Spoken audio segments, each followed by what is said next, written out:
pessoal, tudo bem? Seja bem-vindo aí a mais um conteúdo. Tenham paciência comigo hoje, se recuperando aí de uma gripe leve. E vocês sabem que no final da gripe a garganta ainda não fica tão boa para a gente, em sua essência, transmitir as palavras, tá bom? Então peço paciência aos senhores. Nós vimos aí recentemente a publicação de que o pastor Ailton teria ajuizado uma demanda em relação a alguns vídeos que foram publicados nas redes sociais e que ele, insatisfeito por achar que está ofendendo a sua dignidade, o seu decoro, e nós estamos ainda aí, esse processo ainda está em tramitação, né? A questão é a seguinte, né? Existe uma linha, e eu posso dizer que é uma linha imaginária, a respeito da liberdade, do limite da liberdade de expressão. É imaginária, assim. Isso vai de juízo para juízo. Ninguém tem uma fita métrica capaz de dizer, não, aqui a liberdade de expressão terminou, a partir daqui você já comete crime, a partir daqui você já abusa dessa liberdade. Isso vai da interpretação de cada magistrado, né, que vai julgar ali o processo, que vai dizer realmente se a sua voz, se a sua manifestação, se aquilo que você falou está ou não dentro da liberdade de expressão. Hoje a gente tem na nossa Constituição não uma censura prévia à liberdade de expressão, mas o que os tribunais chamam de controle a posteriori. Então ninguém pode ser limitado na sua voz, na sua manifestação, desde que não fique no anonimato, né? É livre a liberdade de expressão sendo vedado no anonimato. Então você fala e isso será feito um controle a posteriori. Inclusive, né, o ex-presidente aí, Lula, tem a intenção de controlar a mídia caso ele volte ao poder. Isso é altamente inconstitucional, isso não vai passar. A liberdade de expressão, ela também é uma cláusula pétrea, não pode ser modificada por normas, por legislações, etc. Então a questão é a seguinte, essa questão da liberdade de expressão, ela é muito sensível porque geralmente quando você faz uma manifestação em público, você acaba extrapolando esse limite da liberdade. Você não é impedido de manifestar o seu pensamento, a sua exposição em público, e principalmente mais do que nunca hoje, nas redes sociais.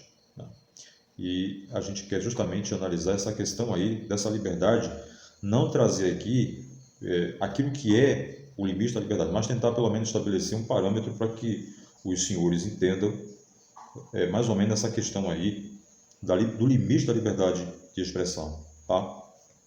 Veja bem, a gente tem visto aí, né, muitos denunciantes, podemos dizer assim, de supostas práticas e irregularidades administrativas que porventura sejam sendo cometidas aí, segundo eles, pelo o pastor Ailton, né, que é o pastor presidente da Assembleia de Deus, tá? E eles vêm denunciando muitas coisas nesse sentido, né, que aquilo que eles entendem que são ilegitimidades, são ilegalidades, né? Enfim, desvios de conduta, tá? Então a gente assim vai tentar mais ou menos entender isso aí, porque muita gente às vezes fica, não, mas eles não podem fazer isso, eles não podem vir à rede social para fazer isso, eles não podem falar isso da igreja, isso está expondo a instituição, isso está expondo a vida do próprio pastor, né?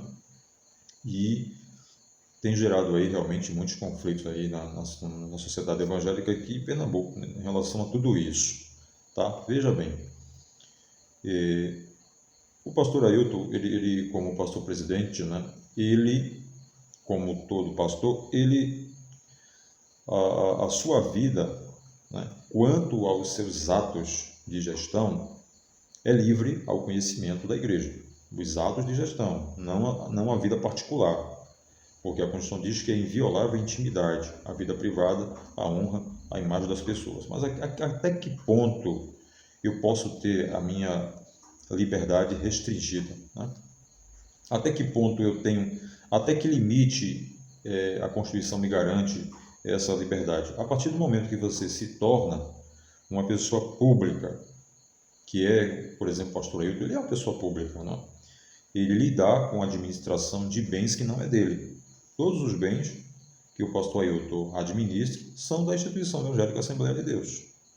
todos os bens que ele tem, o salário que ele ganha, são pagos pela instituição evangélica Assembleia de Deus através do pagamento das ofertas, do pagamento dos dízimos, como de todos os pastores, né? O sustento deles são tirados por aquilo que é ofertado pelos fiéis. Então, quando você se torna essa pessoa pública, os seus atos como administrador interessam a coletividade. Interessa a coletividade. Os seus atos não são seus atos pessoais, mas são seus atos como administrador. Por exemplo, eu sou servidor público. Né? Eu sou servidor público. Mesmo eu estando de folga, tem um decreto, se eu não estou agora esquecendo, mas eu acho que eu acredito que seja o 1000. E como eu estava dizendo, né? Eu sou servidor público, então os meus atos como servidor público, interessa a toda a sociedade, porque a sociedade é que paga o meu salário. O senhor que está me assistindo, a senhora, são os que pagam o meu salário.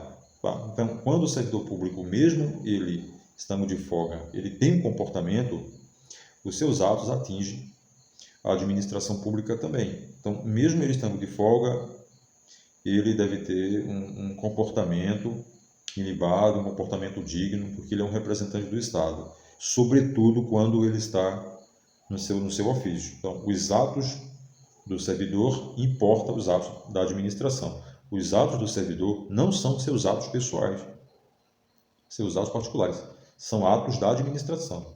Tanto que quando ele comete um fato contra alguém no exercício da sua função, você tem o risco administrativo, que o particular deve demonstrar o liame que existe entre o ato do servidor e o dano praticado.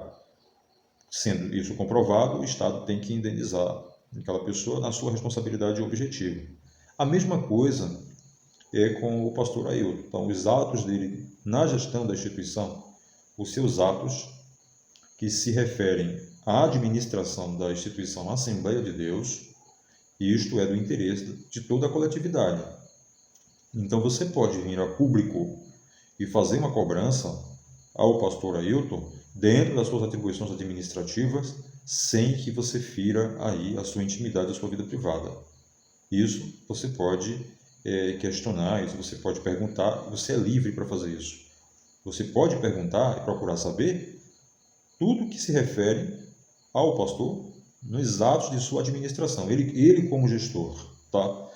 Então, quando você vem a público e questiona a questão de salário, que você questiona, por exemplo, o pagamento de um salário, que esse salário está alto, não pode, porque esses são pagos com os dízimos da igreja, com as ofertas, você está dentro da liberdade da expressão. Porque você não está atacando diretamente a vida privada, você está questionando o seu ato como um gestor, como administrador. Isso é possível. Isso é possível e o pastor Ailton pode pleitear que você se cale em juízo, que tire sua publicação, mas ele não vai conseguir, porque você está dentro do limite. Embora indiretamente, veja como essa linha da liberdade de expressão é bem interessante. Indiretamente você entra ali na questão salarial dele, a intimidade, a vida privada dele. Mas ao mesmo tempo esse salário é pago através do seu dízimo, da sua oferta, e você também tem o direito de questionar.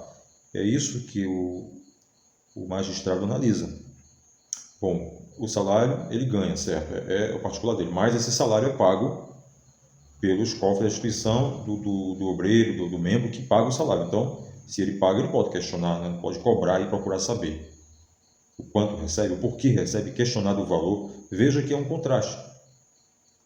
Mas aí eu tenho minha liberdade de expressão, ninguém pode questionar, minha vida privada, e ninguém pode questionar o meu salário, que é a minha vida privada. Não.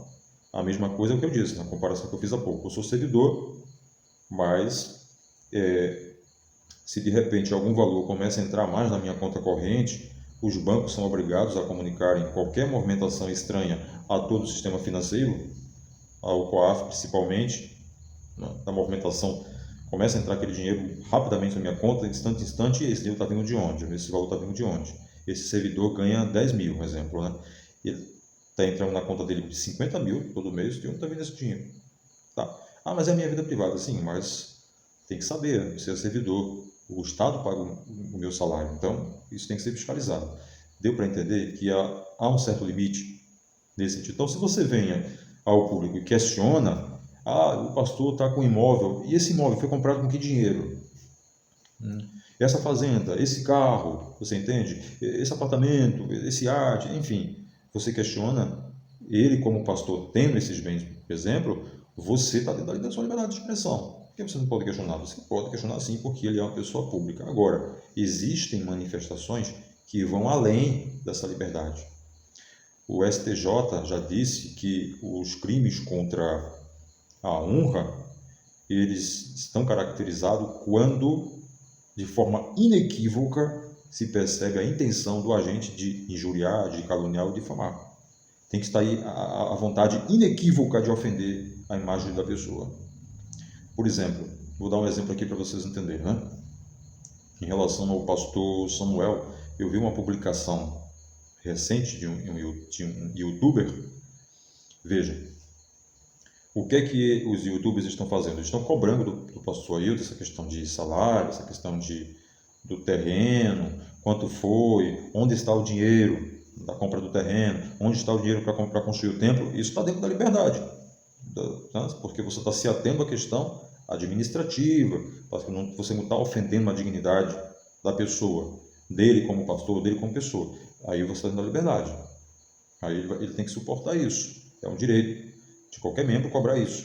Tá? Agora, por exemplo, como exemplo aqui para vocês, eu vi uma postagem em relação ao pastor Samuel Oliveira, que o youtuber diz o seguinte, né? Começou a falar, cobrando as questões administrativas e tal. O senhor, pastor Samuel, né? O youtuber dizendo, né? O senhor, como pastor, deve também fiscalizar isso. Como é que o senhor admite que Ailton, né? Eles chamam de Ailton, né? Que Ailton ganhe esse valor, o senhor sabe que isso é incorreto, o senhor tem que denunciar essas coisas, não pode aceitar. Bom, até aí está dentro da exigência da liberdade da expressão. Agora, teve um momento que o referido divulgador disse o seguinte, né, no vídeo: homem, né, se referindo ao pastor Samuel, esse cacueto que você tem, essa tosse que você tem, vá se cuidar, vá se tratar. Vejam que já saiu da liberdade da expressão. Fugiu o objetivo, fugiu completamente o objetivo. Você sai do limite da liberdade de expressão e já passa a constranger, falando até de problemas pessoais, de cacueto da pessoa. Isso é constrangimento, né? Você constranger a pessoa. Você está atacando a dignidade da pessoa, o decoro, o respeito. Então você acaba saindo da liberdade de expressão quando você faz isso. Um outro vídeo, por exemplo, que o youtuber publicou, ele estava falando o seguinte: Ailton, a igreja quer saber se você está usando tornozeleira eletrônica. Veja, entenda a pergunta, né?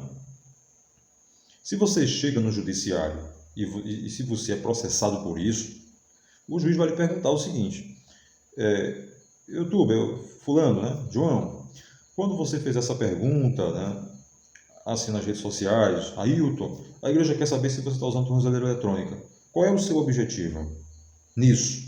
Qual é o seu objetivo nisso aí? De perguntar isso, né? Qual é o seu objetivo? Aí você vai dizer, aí o YouTube pode dizer, não, mas é porque se ele estiver usando tornozeleira eletrônica, é porque o juiz determinou, então ele deve estar respondendo um processo, respondendo a investigação, tá? Mas você sabia que ele estava usando?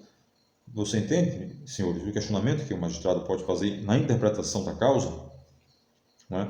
Até porque, eu já falei em outro vídeo, que você responder a uma investigação, tá? Ou até mesmo um processo que o juiz determina as medidas cautelares diversas da prisão, que é a tornozeleira eletrônica, como assim é conhecido, mas a gente chama de monitoração eletrônica. O juiz aplica essa medida cautelar diversa de uma prisão, não quer dizer que você foi condenado. Você responde ou o inquérito, que é um procedimento administrativo, que não é um processo, é um procedimento administrativo, ou você responde a um processo, porque já houve uma denúncia do Ministério Público, mas você não foi condenado, tá? Então fica totalmente sem nexo essa questão de você vir ao público e perguntar, Ailton, você está usando tornozeleira eletrônica?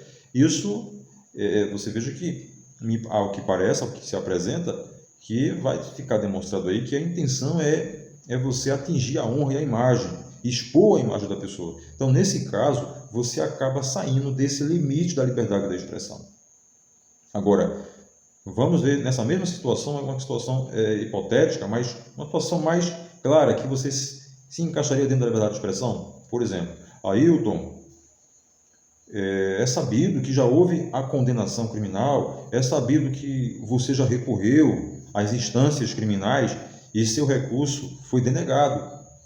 Então já exauriu, ou seja, já transitou em julgado, não cabe mais recurso. E o Estatuto diz que nesse caso de trânsito em julgado, com sentença penal condenatória por crime doloso, vincula ao afastamento do pastor. Aí sim você estaria dentro da tolerância, mas você estaria dentro da liberdade de expressão, porque é uma regra que está no estatuto da instituição, né? Se o membro ele sofre uma condenação criminal com trânsito em julgado por crime doloso, ou seja, quando eu falo trânsito em julgado, não cabe mais recurso, não tem mais recurso. Aí nesse caso, o estatuto diz que o membro tem que ser afastado. O estatuto não fala nada em investigação. O estatuto não diz lá que você, membro que está sendo investigado, você tem que ser afastado. O estatuto não fala nada disso. Ah, mas isso é um escândalo. Sim, mas entre aspas, porque a Constituição diz que ninguém será considerado culpado até o trânsito em julgado de uma sentença penal condenatória. É isso. A Constituição que diz que ninguém será considerado culpado até o trânsito em julgado de uma sentença penal condenatória. E eu vou falar sobre essa questão aqui do Estatuto em outro vídeo, tá bom? Essa questão que se exige a condenação com trânsito em julgado, o crime doloso, essa questão aí que o Estatuto da Assembleia de Deus traz, mas eu vou comentar depois. Agora aqui não, aqui outro objetivo, essa questão da liberdade aí de expressão. Então, deu para entender que você é livre para cobrar do pastor, você pode cobrar. Agora, você não pode ultrapassar o limite da liberdade de expressão. Não, você não pode fazer isso. Como, por exemplo, você tentar ridicularizar a imagem de uma pessoa, né? Tem postagem aí, por exemplo, né? Que se coloca uma coroa, né, na cabeça aí do pastor, né? Uma roupa de rei, né? Alguma coisa assim desse tipo. E a intenção é você justamente expor, trazer essa imagem, né, de repúdio para o público evangélico, e você acaba saindo da liberdade de expressão, né? Vocês estão vendo aí que o Google já entrou com as suas alegações à defesa, alegando que em relação aos vídeos do que o pastor Ailton demandou para que sejam retirados, o juiz ainda vai julgar o processo, são alguns vídeos, né? Você tem alguns vídeos nesse sentido, né? Que está sendo exigido aí, que a Google possa tirar, o juiz vai julgar o processo, o juiz vai analisar os vídeos, vai ver o contexto, vai analisar de que forma, ele vai ver quais são os vídeos, analisar o limite dos vídeos, logicamente, juntamente com o assessor, ele vai olhar os vídeos, né? Analisar o limite ali, qual foi o momento que os youtubers ultrapassaram o limite.